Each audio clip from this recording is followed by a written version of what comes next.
낙태만큼 의견이 극명히 갈리는 주제도 드뭅니다. 하지만 대부분의 사람들은 자신이 옳다고 믿는 방향으로 세상을 더 낫게 만들고자 하는 선한 의도를 가지고 있다는 점, 우리는 꼭 기억해야 합니다. 프로라이프는 태아의 생명과 인권을 주장하고, 프로초이스는 여성이 자신의 몸에 대한 선택권을 가질 수 있어야 한다고 주장합니다. 비록 두 입장은 충돌하지만 서로 이해하려는 마음이 더 나은 대화를 만듭니다. 브렌다는 강제 출산은 비도덕적이며 낙태를 줄이는 가장 효과적인 방법은 이 나라를 더 살기 좋은 곳으로 만드는 것이라 말합니다. 총기 규제, 기후 변화 대응, 임금 인상, 부유층 과세, 산모 사망 문제 해결 같은 정책이 그 예입니다. 그녀는 성문화의 위험성과 성소수자 지지를 강조하며 교육에 힘쓰고 있습니다.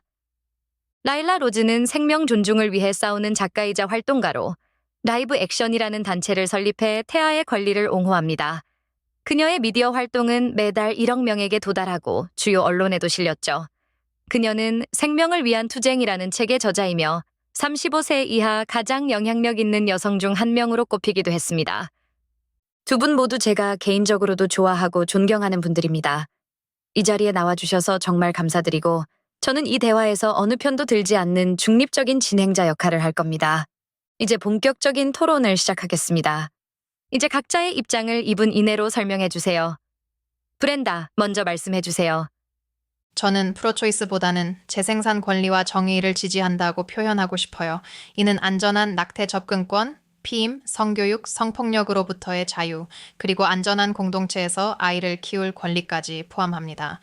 저는 출산을 강제하는 것보다는 원치 않는 임신 자체를 예방할 수 있는 환경을 만드는 데 집중합니다. 네, 감사합니다. 라일라, 말씀해 주세요. 저는 100% 생명 존중 입장입니다. 태아든 노인이든 모두 법적 보호를 받아야 하고 특히 엄마와 아기 사이의 사랑은 보호받아야 한다고 믿어요. 낙태는 여성의 문제를 해결해주지 않습니다. 오히려 아이와 엄마 모두의 인권을 침해한다고 봅니다. 생명이 잉태된 순간부터 그 생명 역시 권리를 가져야 하며 우리는 엄마와 아이 모두의 인권을 동시에 지켜야 합니다. 좋습니다. 다음 질문은 낙태란 무엇인가요? 한 문장으로 정의해 주세요. 라일라 먼저요. 낙태는 무고한 아이를 고의로 죽이는 행위입니다. 브렌다? 낙태는 임신을 끝내는 시술입니다. 그럼 좀 더 깊은 이야기로 들어가 보겠습니다. 브렌다에게 묻겠습니다. 무고한 인간에게 고의적인 폭력을 가하는 것은 언제나 잘못된 일이라고 생각하시나요? 질문 자체가 워낙 무겁고 복잡하게 느껴져요. 저는 그 누구에게든 폭력은 정당화될 수 없다고 생각하지만 낙태가 꼭 폭력이라고 보지는 않습니다. 그보다는 언제 생명이 시작되느냐가 논쟁의 핵심이고 저는 그보다 더 중요한 것은 왜 누군가 낙태를 선택하게 되었는지 그 사회적, 구조적 원인을 보는 것이라고 생각해요. 그런데 정확한 질문이 뭐였죠? 다시 말씀드릴게요. 무고한 인간에게 고의적인 폭력을 가하는 것은 언제나 잘못된 일인가요? 그러니까 이 질문은 결국 낙태가 무고한 생명에 대한 폭력이냐는 관점에서 나온 거잖아요. 그런데 저는 그 전제에 동의하지 않기 때문에 이런 방식의 질문은 논점을 흐린다고 생각해요. 저는 이 사회의 구조적 문제들, 예를 들어 가난이나 복지 시스템 부족 같은 것들이 임신한 사람을 벼랑 끝으로 몰고 있다라고 보거든요. 잠깐만요. 그럼 혹시 폭력의 정의를 어떻게 하세요? 만약 임신 초기에 태아를 학대하거나 유산을 유도하는 남성이 있다면 그건 폭력이라고 생각하시나요? 네, 그런 경우라면 저는 폭력이라고 생각해요. 사실 저는 낙태가 비극적인 일이라고 생각해요. 그래서 그걸 줄이기 위한 사회적 노력도 필요하다고 믿고요. 하지만 동시에 저는 여성의 자기 결정권이 중요하다고 봅니다. 제 입장에서 이 문제는 단순한 선과 악의 구도가 아니고 더 복잡한 윤리적 딜레마에 가깝다고 느껴요.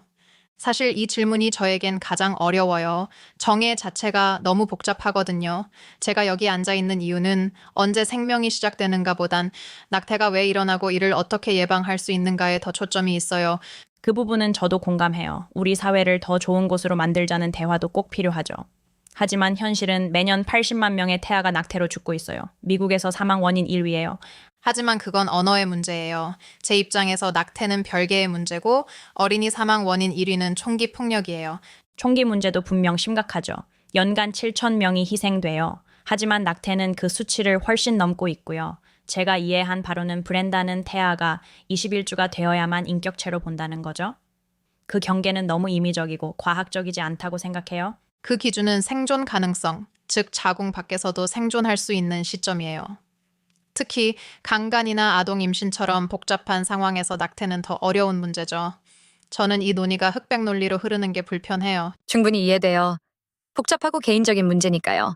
네, 그래서 저는 언제 생명이 시작되느냐를 따지는 것보다 왜 사람들이 낙태를 선택하게 되는지를 보는 게 더 현실적이라 생각해요. 예를 들어 가난이나 제도적 문제들 이런 것들이 해결되지 않으면 개인적인 신념만으로는 낙태를 막을 수 없어요. 맞아요. 여성들이 강요받거나 경제적 압박 때문에 낙태하게 되는 현실은 우리도 해결해야 할 문제입니다. 그래서 많은 프로라이프 단체들이 여성들을 지원하고 있어요. 수천 개의 임신 지원 센터가 존재하고요. 하지만 기본 전제가 필요해요. 낙태는 태아의 생명을 끝내는 행위이고 그 생명은 인간이에요. 나이만 다를 뿐이죠. 하지만 사람마다 생명의 정의도 다르고 언어도 합의되지 않았어요. 이 논쟁은 너무 반복적이고 실질적인 해결에는 도움이 되지 않는다고 생각해요. 알겠습니다.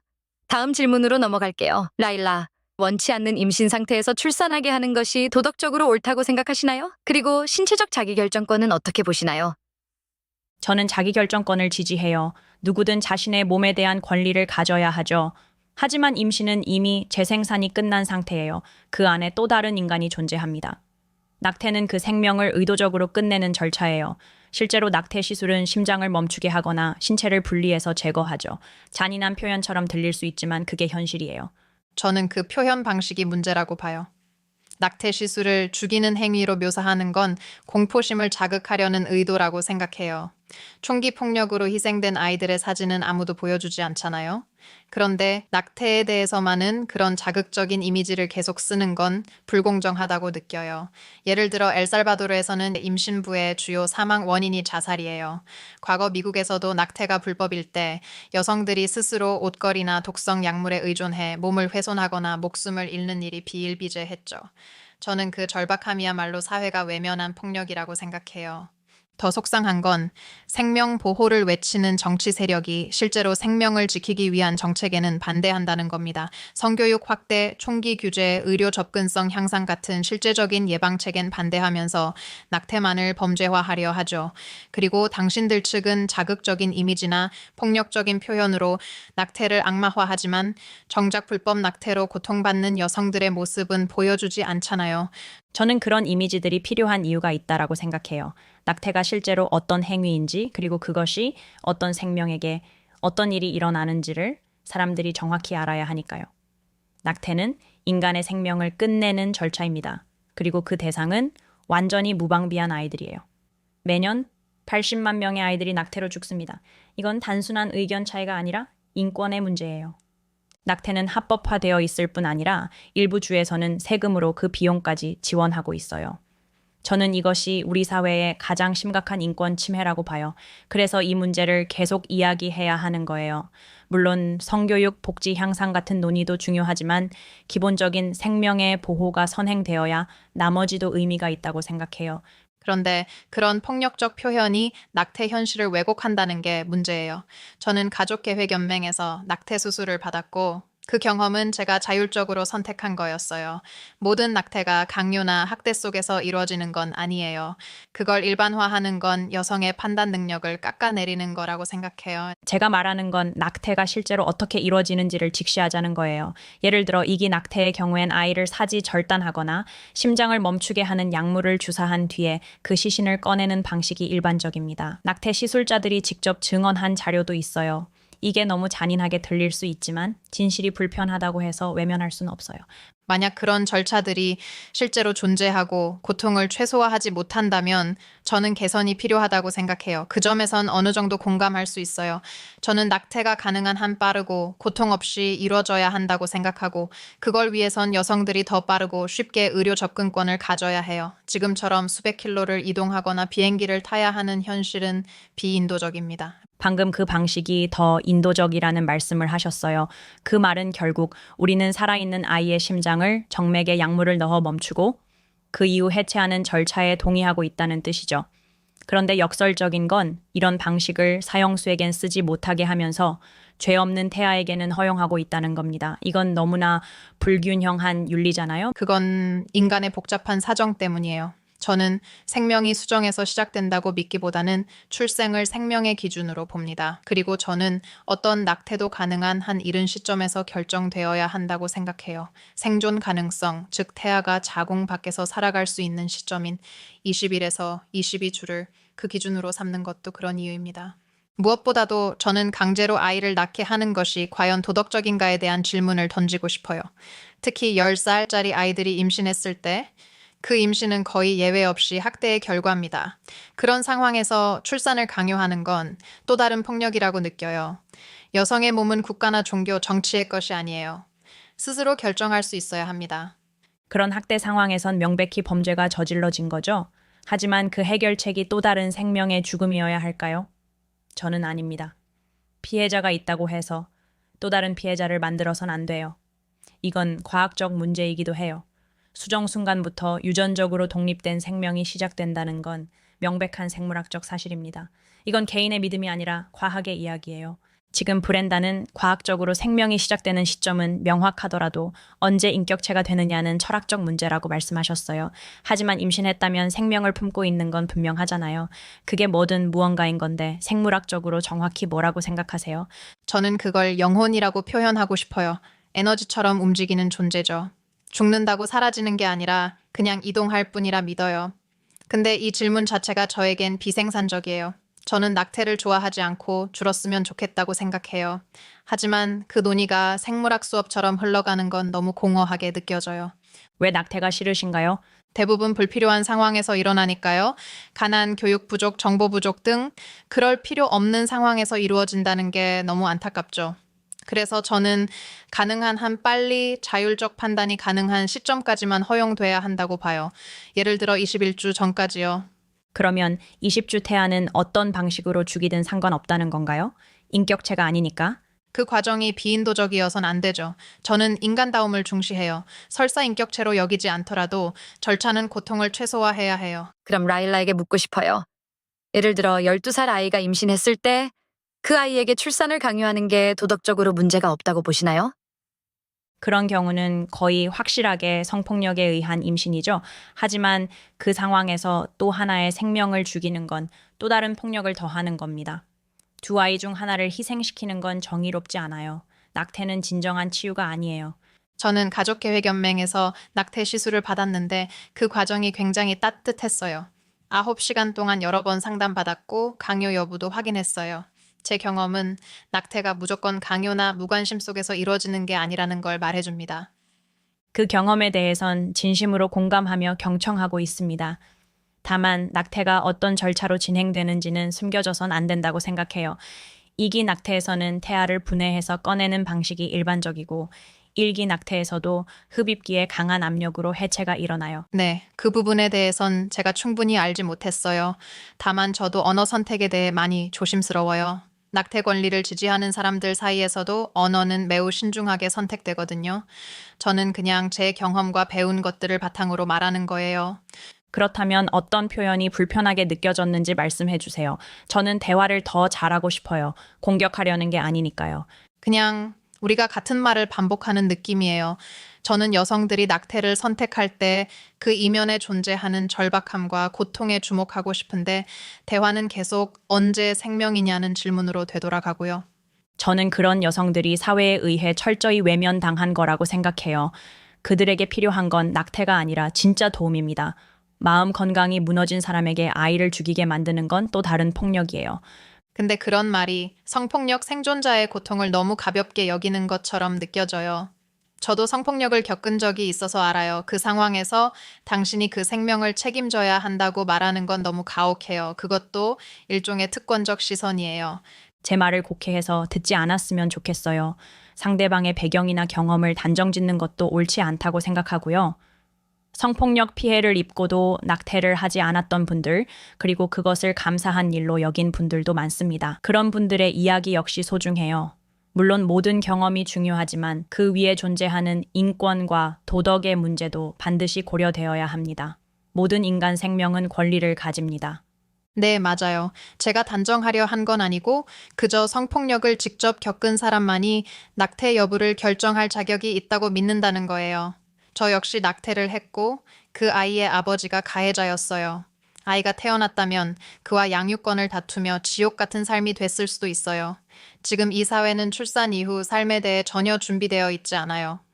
입양을 쉽게 말하는 사람도 많은데 그건 또 다른 문제죠. 현재도 40만 명이 넘는 아이들이 보호 시스템 안에서 살아가고 있잖아요. 그 얘기는 잠시 후에 더 깊이 들어가 보죠. 지금은 기초 질문을 마무리하는 중이니까요. 방금 말씀하신 대로 기준이 애매하다고 하셨는데 그럼 어느 지점에서 인간은 기본 인권을 갖는다고 보시나요? 개인적으로는 21주쯤을 기준으로 보지만 만약 낙태 접근이 훨씬 더 쉬워지고 빠르게 결정 가능하다면 18주로 줄이는 것도 괜찮다고 생각해요. 이건 정말 어려운 질문이에요. 저 스스로도 정의하기 힘들지만 사회가 함께 고민해야 할 주제죠. 근데 그게 바로 핵심이에요. 사회가 생명에 대해 어떻게 인식하느냐가 결국 법과 정책에 영향을 줍니다. 언제 생명이 시작되는가는 회피할 수 없는 질문이에요. 과학은 명확하거든요. 수정 순간부터 인간 생명이 시작된다는 건 교과서에도 나오는 사실이에요. 그렇다 해도 이 나라가 모든 사람이 피임할 준비가 돼 있고 책임 있는 파트너와만 관계를 맺는 세상은 아니잖아요. 너무 복잡한 현실이에요. 성교육, 빈곤, 의료 접근성까지 다 엮여 있죠. 저도 복잡성에는 동의해요. 근데 복잡하니까 생명을 포기해도 된다는 건 받아들일 수 없어요. 어려운 상황 속에서도 학대받는 아이들은 보호받아야 하듯 태아도 마찬가지예요. 근데 이 모든 게 너무 흑백 논리로 몰아간다는 게 문제예요. 생명은 과학적으로 시작된다지만 그게 법적 도덕적 인격과 같다고는 생각하지 않아요. 저는 영적인 사람이고 낙태 당시 분명 무언가의 존재감을 느꼈지만 동시에 그것이 이 사회 구조 안에서는 불가피한 선택이기도 했어요. 텍사스의 심장박동법이 시행된 후 낙태율이 절반으로 줄었다는 통계도 있어요. 하지만 그게 정말 낙태가 줄어서인지 아니면 사람들이 타주로 가서 낙태했는지 알 수 없잖아요. 아니면 원치 않는 출산이 늘었을 수도 있고요. 그렇게 태어난 아이들은 결국 이미 한계에 다다른 보호 시스템으로 들어가게 돼요. 그럼 결국 당신은 그런 아이들은 차라리 태어나지 않는 게 낫다고 보시는 건가요? 전 생명이 이미 태어났다면 당연히 보호받아야 한다고 믿어요. 하지만 태어나기 전 절박한 상황 속에서의 선택은 그 사람의 권리라고 생각해요. 지금 이 토론이 계속 반복되고 있다는 느낌도 드는데요. 두 분이 만약 생명의 시작 지점에 대해 어느 정도 합의를 이룬다면 그게 낙태 문제에 있어 중요한 진전이 될 수 있을까요? 네, 그건 저도 동의해요. 우리가 기준선을 두고 합의할 수 있다면 그건 실질적인 사회적 진전이 될 수 있다고 생각해요. 저는 무고한 생명을 죽이는 일에는 어떤 이유로도 찬성할 수 없어요. 역사적으로도 많은 사회가 여성과 아이들을 착취하거나 학대를 정당화해왔죠. 그게 다수의 의견이었다고 해서 결코 옳은 건 아니었습니다. 낙태도 마찬가지예요. 법이 바뀌면 사람의 인식도 달라지고 생명을 살릴 수 있습니다. 그런데 텍사스 낙태 금지법 이후 실제로 많은 여성이 타주로 이동해서 낙태한 건 아닐까요? 통계가 정말 절반으로 줄었다는 걸 말해주나요? 일부는 그럴 수 있지만 전체의 절반이 다른 주로 이동했다는 증거는 없어요. 중요한 건 낙태가 실제로 줄었다는 사실이에요. 근데 저는 그 논쟁이 너무 공허하게 느껴져요. 저는 낙태를 좋아하지 않아요. 줄었으면 좋겠고 가능하다면 없어졌으면 좋겠어요. 하지만 이걸 언제 생명이 시작되느냐 같은 생물학 수업처럼 반복하는 건 의미가 없다고 느껴요. 현실은 너무 복잡하거든요. 사람들이 왜 낙태를 선택하는지에 더 집중해야 해요. 많은 프로초이스 지지자들이 이렇게 말해요. 나 스스로는 낙태를 원하지 않지만 다른 사람의 선택은 막고 싶지 않다. 라일라, 왜 그건 충분하지 않다고 생각하시나요? 만약 누군가 아동 학대를 개인적으로 반대하지만 다른 사람에겐 관여하지 않겠다고 말한다면 그건 옳지 않죠. 생명은 개인적 믿음의 문제가 아니라 과학적 사실이고 인권의 문제예요. 인간 생명은 보호받아야 합니다. 그리고 브렌다가 말한 것처럼 저도 이 세상이 생명을 환영하는 공간이 되길 원해요. 하지만 그런 사회를 만들기 위해 낙태라는 폭력을 허용할 수는 없습니다. 모든 생명이 소중하다는 전제를 깔고 시작해야 해요. 저는 거꾸로 생각해요. 지금 이 나라가 생명을 기꺼이 맞이할 수 있는 환경이 먼저 갖춰져야 해요. 제대로 된 성교육, 피임 접근성, 총기 규제, 산모 건강 관리 같은 것들이 먼저예요. 그런 걸 갖춘 나라들의 낙태율이 훨씬 낮아요. 근데 그 아이들을 죽이는 게 해결책일 순 없잖아요. 제가 속한 단체는 여성과 가족들을 돕고 입양이 긍정적인 선택이 될 수 있도록 지원하고 있어요. 진짜 도움이 되는 방향으로 가야죠. 정치도 빼놓을 수 없어요. 저는 솔직히 프로라이프라고 하면서 여성의 자율권은 제한하고 성교육도 반대하는 정치인들이 너무 많다고 느껴요. 산모 사망률 문제는 외면하면서요. 그래서 더 화가 나고 더 복잡한 감정이 드는 거예요. 라일라가 하는 일은 분명 의미 있고 그 진정성도 느껴져요. 하지만 이건 개인 차원이 아니라 법과 제도의 문제예요. 로데 웨이드 판결처럼요. 이건 우리 사회 전체가 어떻게 살아갈지에 대한 이야기입니다. 현재는 커뮤니티조차 제대로 된 인프라가 없어요. 제 아버지가 필라델피아 흑인과 라틴계 학생들을 가르칠 때 저는 백인 위주의 중산층 학교에 있었어요. 그 차이를 보면서 정말로 이 사회가 생명에 적대적이라는 걸 느꼈죠. 그래서 저는 단순히 낙태를 둘러싼 도덕적 담론보다 실제로 낙태율을 줄일 수 있는 정책에 집중하자고 말하고 싶어요. 그렇다면 프로라이프와 프로초이스라는 말이 그 사람들의 실제 행동과 생각을 정확히 대변한다고 보시나요? 아니요, 전혀요. 정치적인 레이블에 따라 사람을 단정 짓는 건 너무 위험해요. 헤드라인만 보고 판단하는 사회에서 실제로 어떤 정책이 사람들을 돕는지는 묻지 않죠.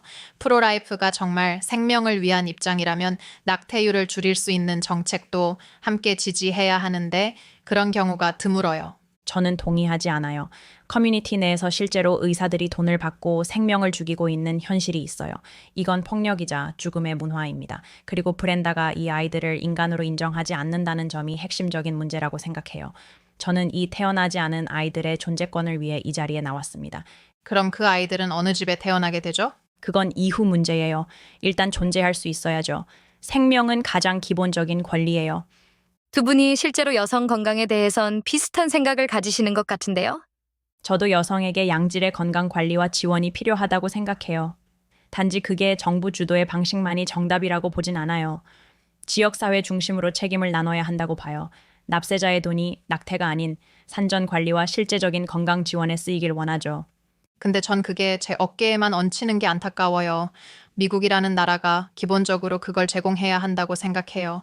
저도 임신했을 때 건강보험료 36만 원씩 내면서도 출산 비용으로 6천에서 1억 5천까지 견적이 나왔어요.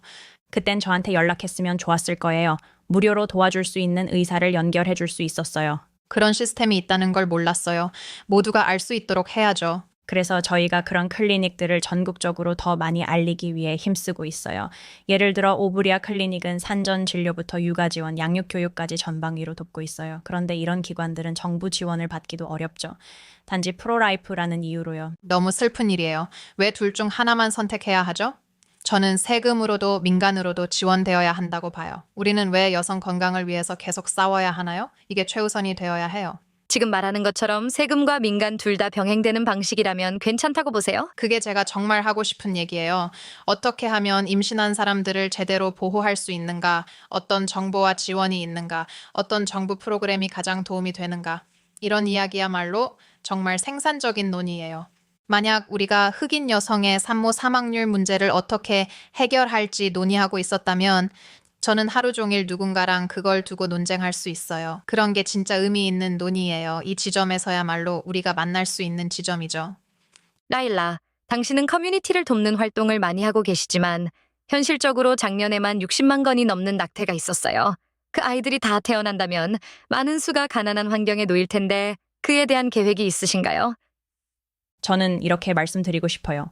태아에 대한 폭력에 반대하는 입장을 갖는 건 사회의 모든 문제를 혼자서 해결해야 한다는 뜻이 아니에요. 생명을 지키는 일에 반대하는 입장을 갖는 것 자체로도 충분히 가치 있어요. 물론 다른 사회 문제들도 중요하고요. 저희는 주로 교육에 집중합니다. 많은 경우 단지 정확한 정보를 아는 것만으로도 생명을 구할 수 있거든요. 근데 그 교육이라는 게 낙태 후회담이나 충격적인 이미지 보여주는 방식이면 그건 공포심을 조장하는 거죠. 제가 생각하는 교육은 성적 자기결정권, 성폭력 치유, 피임에 대한 정확한 정보 같은 거예요. 근데 낙태를 금지하는 주들이 정작 성교육은 외면하고 있다는 게 문제예요. 정보 제공이 왜 공포 조장이라는 거죠? 저희는 실제 의사들이 설명하는 의학적 절차를 기반으로 교육하고 있어요. 사람들이 낙태가 뭔지 정확히 알아야 제대로 된 선택을 할 수 있다고 믿습니다. 그렇다 해도 모든 사람이 같은 방식으로 낙태를 경험하진 않아요. 그런데 슬픔과 비극만을 강조하는 건 균형 잡힌 접근이 아니라고 봐요. 이제 신앙에 관한 질문 드릴게요.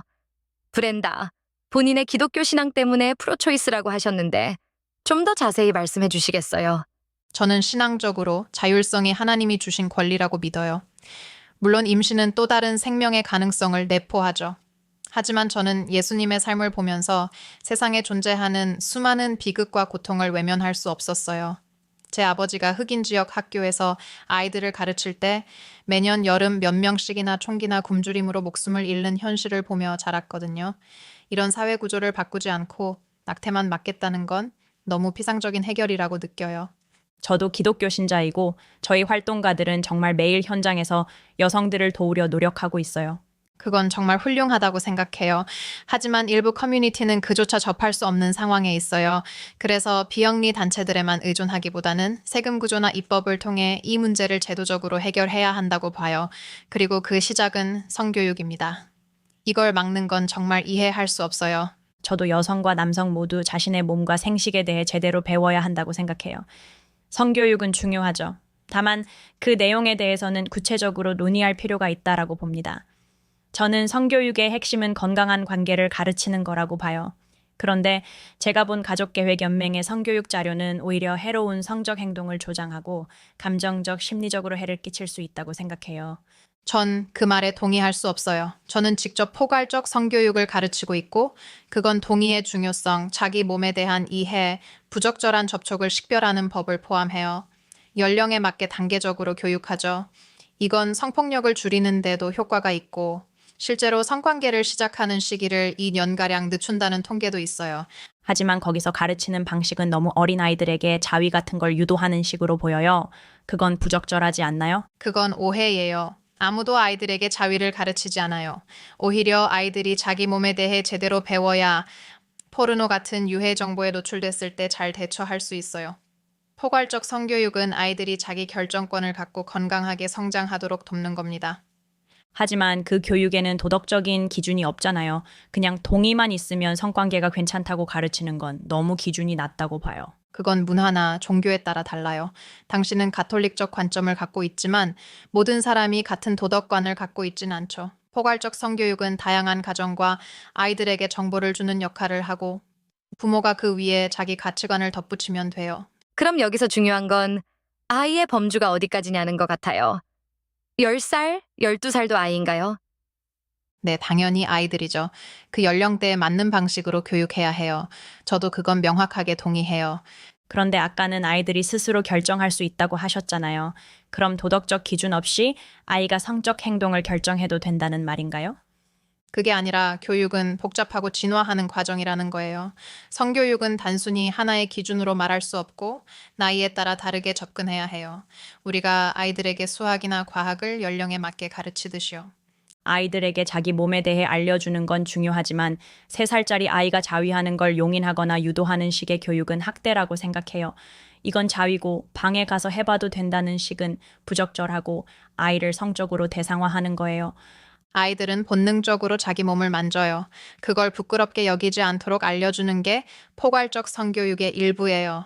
동의, 자기결정권, 몸에 대한 이해가 핵심이지 자위하라고 가르치는 게 아니에요. 전 성교육 강사고 그런 식으로 가르치지 않아요. 문제는 가족계획연맹의 자료에는 실제로 어린아이에게 성적 탐색을 권하는 내용이 있다는 거예요.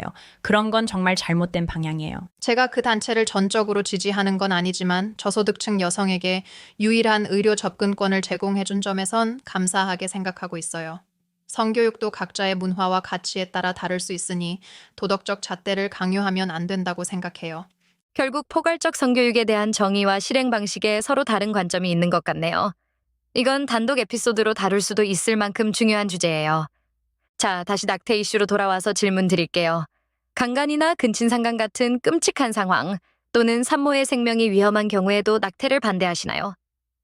강간은 정말 끔찍한 범죄고 피해자는 모든 지원과 돌봄을 받아야 마땅해요. 하지만 그 상황에서 생긴 아이는 또 다른 무고한 생명이고 그 아이를 죽이는 건 해결이 아니라 또 다른 폭력이에요. 죄는 가해자가 지었는데 왜 아이가 벌을 받아야 하나요? 산모의 건강이 위험한 경우에 대해서는 많은 의료 전문가들이 두 생명을 모두 지킬 수 있다고 말합니다. 낙태는 의학적으로 꼭 필요한 절차가 아니라는 걸 알려야 해요. 임신 중 건강 문제가 있다고 해서 반사적으로 낙태로 가는 건 옳지 않아요. 산모의 기저질환을 조기에 발견하고 적절히 관리하면 두 생명을 다 지킬 수 있습니다.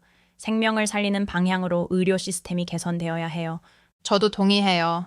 임신 후기 낙태는 정말 고통스럽고 힘든 선택이에요.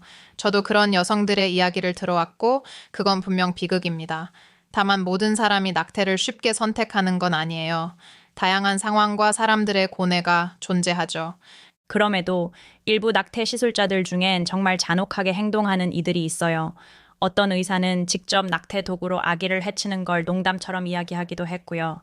이런 실상은 우리가 외면하면 안 됩니다. 그런 끔찍한 사례가 존재하는 건 부정하지 않아요. 하지만 대부분의 낙태는 그런 극단적인 상황과는 다르다는 것도 알아야 해요. 특히 임신 21주 이후의 낙태는 매우 드물고 대부분이 심각한 의학적 상황에서 이루어집니다.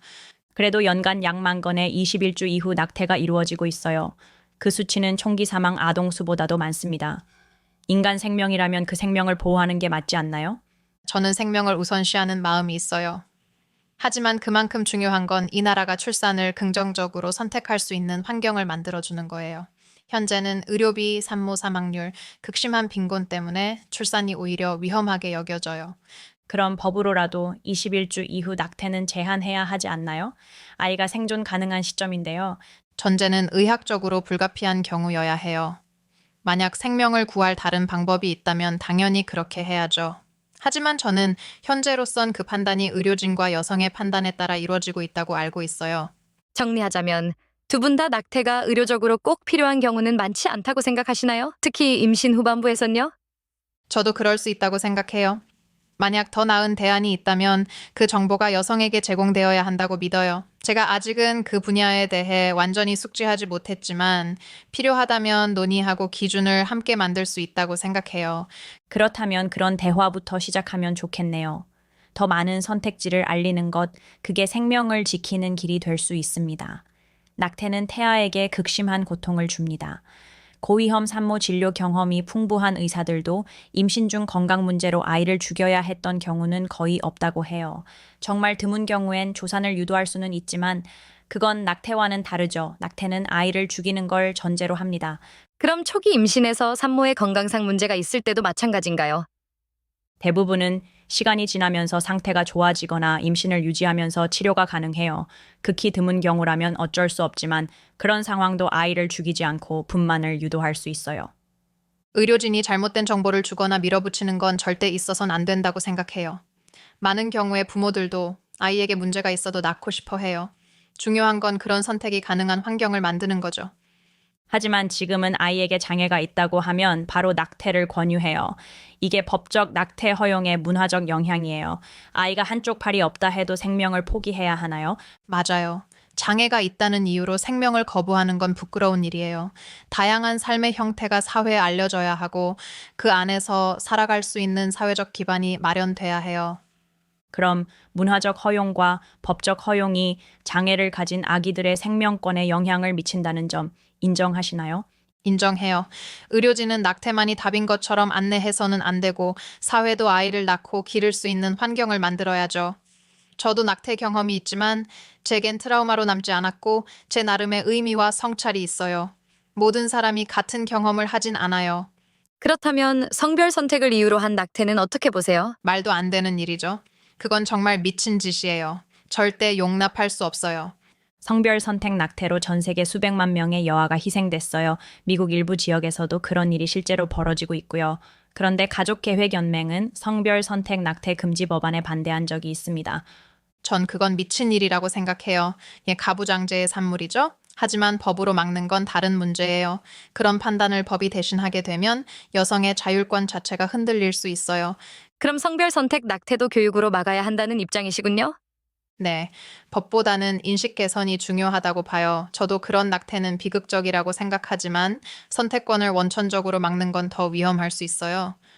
낙태가 불법이 되면 진짜 낙태 수가 줄어들까요? 로 대 웨이드 판결 이후 낙태 수는 급증했습니다. 불법일 땐 당연히 줄어들죠. 텍사스에서도 낙태 금지 후 절반으로 줄었어요. 법과 교육이 행동을 바꾸는 거예요.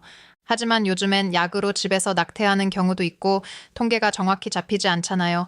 맞아요. 완전한 해결은 아니지만 확실히 줄어듭니다. 비용이 높아지면 줄어드는 것도 같은 맥락이죠. 그런 문제는 그 아이들을 어떻게 할 거냐는 거죠. 60만 명의 아이들이 태어난다면 이미 과부하된 보육 시스템은 어떻게 감당하나요? 그래서 공동체가 나서야 해요. 어떤 교회는 구성원 전부가 입양이나 위탁을 실천하고 있죠. 또 현재 입양을 원하는 부부는 200만 쌍이 넘는데 아이는 없고 오히려 죽이고 있어요. 하지만 위탁 아동의 50%는 성인이 되면 노숙자가 돼요.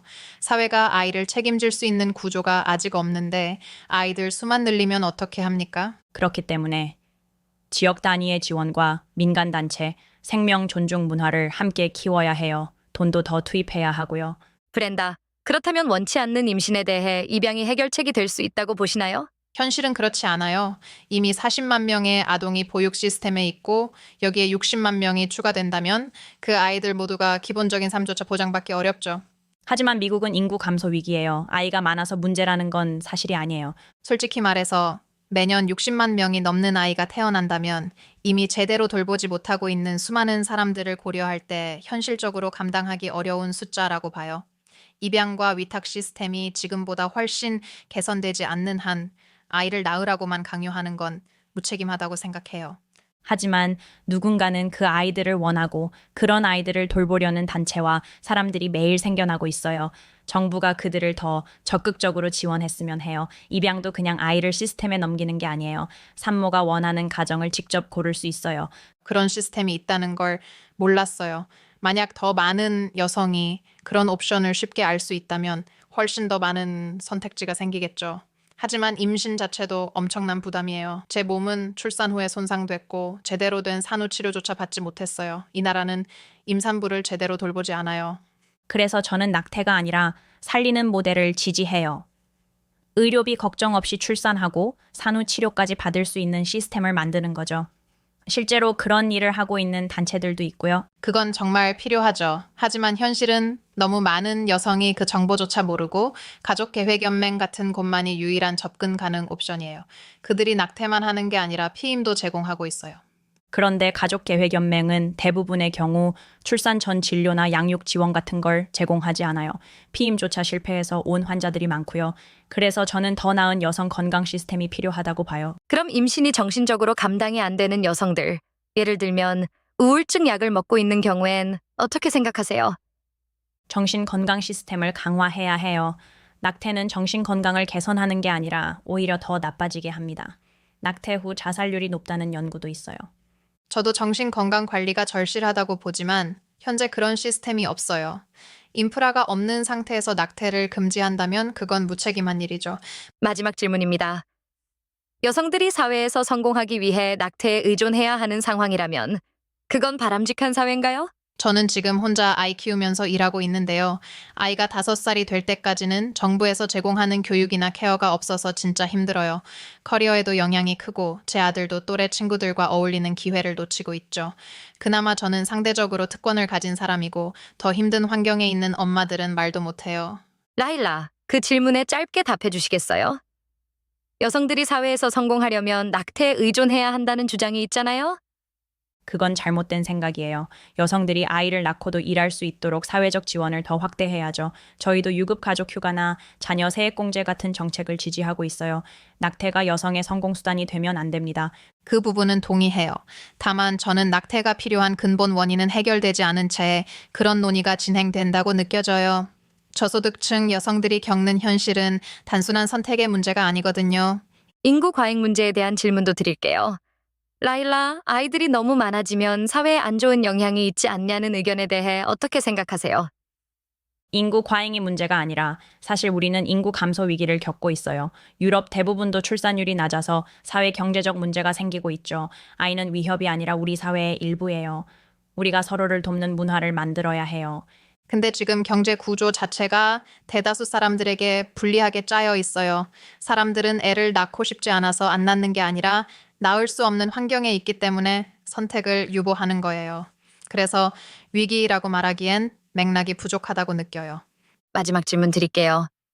현재 대법원이 로 대 웨이드 판례를 뒤집을 가능성이 큰데 그렇게 되면 미국의 낙태 논쟁은 어떻게 변할까요? 저는 로데 웨이드가 폐기될 거라고 생각해요. 이건 정의롭지도 논리적이지도 않은 판결이었고 수천만 명의 생명을 앗아갔어요. 물론 판결이 뒤집혀도 끝이 아니라 시작이에요. 각 주에서 낙태 여부를 결정하게 될 텐데 저는 모든 주에서 태아가 법적 보호를 받아야 한다고 생각해요. 모든 생명은 태어난 주나 정치 성향과 상관없이 보호받아야 하고 헌법에 보장된 생명권이 있다고 믿습니다. 앞으로도 교육하고 여성과 아이들을 위한 지원 네트워크를 키우는 게 제 목표입니다. 저는 사실 이 모든 대화를 하면서도 여전히 모순을 느껴요. 저도 생명을 소중하게 생각해요. 그래서 더더욱 이 사회가 여성과 아이를 진심으로 돌볼 준비가 돼 있지 않다는 현실이 안타깝고요. 임신은 정말 큰 희생이에요. 몸도 정신도 영향을 받는데 우리 사회는 그 고통을 인정하지 않아요. 저도 낙태가 이상적인 해답이라고 생각하지 않아요. 하지만 지금처럼 의료, 돌봄, 경제 지원이 부족한 상태에서 법으로만 낙태를 금지하는 건 사람들에게 희망 없이 출산하라고 말하는 거나 마찬가지라고 봐요. 그래서 저는 선택권이 필요하다고 믿습니다. 두 분 모두 정말 깊고 솔직한 이야기 들려주셔서 감사합니다. 생각이 다르더라도 공감할 수 있는 부분들이 분명 있었고, 앞으로 이 대화가 더 나은 방향으로 나아가는 계기가 되었으면 좋겠습니다.